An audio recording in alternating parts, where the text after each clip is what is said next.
Welcome back to American Government. This is chapter 1 in the textbook. We're talking about understanding American politics. If you'll notice in that chapter there are a variety of sections. What I want to do today is focus in on the third section, and that is sources of conflict in American politics. You can see from the textbook that they talk about several sources of conflict. You have economic interests, you have cultural values, you have racial, gender, and ethnic differences, and you have ideology. And of course we see all of these differences playing out in national politics today. And this is not that unusual. The first thing I want to do is talk about cultural values.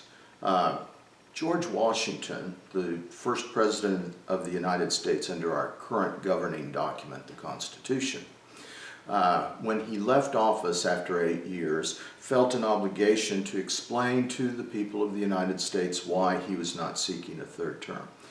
He created what is referred to as Washington's Farewell Address. Now, don't be mistaken, Washington's Farewell Address was not a speech. Washington was a horrible speaker, and he knew that. And so, quite simply, it was a letter to the American people. It was initially published in the largest newspaper in the United States, which would have been a newspaper in Philadelphia, Pennsylvania. It was then subsequently republished in every newspaper in the United States. In that, George Washington identified 3 potential areas of conflict. One of those was geographic divisions, and he talked about geographic divisions because the geographic divisions that he saw in the United States were basically cultural differences. He saw that the people in the northern states had significant disagreements with the people in the southern states, and the primary area of disagreement was on the issue of slavery. Just as an aside, the other 2 things that he identified, George Washington identified as being potential areas of conflict, was what he referred to as foreign entanglements, and he advised us to stay away from foreign wars unless we were attacked. And the other one was what he referred to as the mischievous spirit of political parties.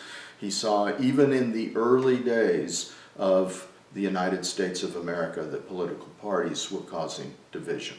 We'll talk more about that when we get to the chapter on political parties. But back to this whole issue of cultural values. The United States has been a very diversified country from the very beginning. You had, for example, people from Georgia, the state, what is now the state of Georgia. The state of Georgia actually started out as a penal colony. Great Britain would send all of its prisoners, because they had a lot of them and they didn't have room to keep them in Great Britain. They would send their prisoners to Georgia. Now, of course, once we declared our independence, they had to find someplace else to send prisoners. Great Britain did. And they quite simply sent them to Australia after that. Australia also started out as a British penal colony. So you had a colony, ultimately a state that was inhabited primarily by convicts. You had Virginia, which consisted of plantation owners. It was a very agricultural state, and because of the number of slaves, it was also the largest state in terms of population. Then you had places like Massachusetts. Massachusetts' economy was based primarily on agriculture and shipping and fishing and shipbuilding. So different economies, and these different economic interests led to different cultural issues. We've touched on economic issues, so let's continue to go in that direction. We've talked about the difference in economy between some of the states, the fact that Virginia was a plantation state, an agricultural state, and a slave state. Massachusetts, a state made up of a great many seafarers, and a relatively small state in terms of population. The fact is that the northern states in the early days of the United States of America were simply the least populated and poorest of the states. The southern states were the most populated and the richest, the wealthiest of the states.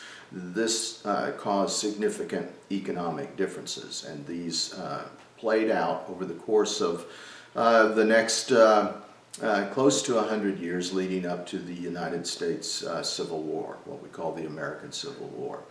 So you can see from the conversation we just had that economic interests, cultural interests, these are interrelated in many cases. And this, of course, also has to do with racial, gender, and ethnic issues. In the early days of the United States, basically there were two major races, ethnic groups in the United States. You had whites and you had blacks. We now refer to them primarily as African Americans, and in some quarters we refer to the whites as Anglos. There were Hispanics in the colonies and in the United States, and in fact Hispanics fought on the side of the United States during the American Revolution and had a significant impact on that war's outcome. But they were a relatively small group. But that has changed, and we talk about this because we're in Texas, because this is El Paso Community College, and we can see these ethnic issues playing out during our lifetimes in the state of Texas. The Hispanic population is a growing population in Texas and in the United States, and it is now, as of the last United States Census, it is the majority minority group in the United States. Up until the last U.S. Census, African Americans were considered the majority minority in the United States. It is estimated that if this trend continues, that Hispanics will have increasing impact on the outcome of elections in the United States. But by the way, it's also projected that by the year 2050, Asian Americans will be the majority minority in the United States. So things change, times change, cultures change, economies change. So these are fluid things that happen in terms of government, fluid things that happen in terms of our study of government. So pay attention to these issues as you deal with the assignments in Chapter 1. You need to go to Blackboard to see what those assignments are. And we will incorporate this information into the discussion we have in future chapters. Thank you.